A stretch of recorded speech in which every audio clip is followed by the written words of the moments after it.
How serious is this latest threat? Well, the Supreme Court has already had a hearing on a similar ruling in Arizona that would keep former President Trump off the Republican primary ballot there. The justices were very skeptical in that hearing, quizzing both lawyers for Trump and for the government, or for the Arizona government.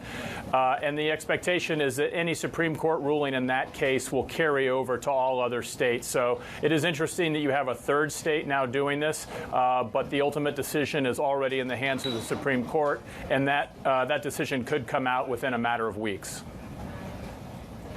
So Trump and Biden both won their primaries in Michigan, but what are those results going to tell us, if anything, about the November election?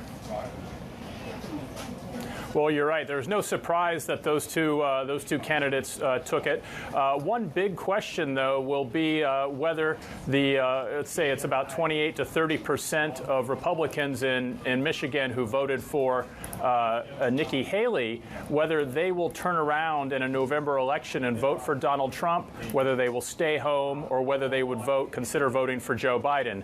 That's an unusually high number of people voting against a former president. So it's not clear whether former President Trump will really be able to win those voters over in time. You might recall that Nikki Haley got almost 40% of the vote in South Carolina. That's her home state, so she'd be expected to do a little bit better there, perhaps even win. But in terms of other states that are not a home base for Nikki Haley or Donald Trump, Haley getting almost 30% of the vote has got to be a little bit of a worrying sign for the Trump campaign.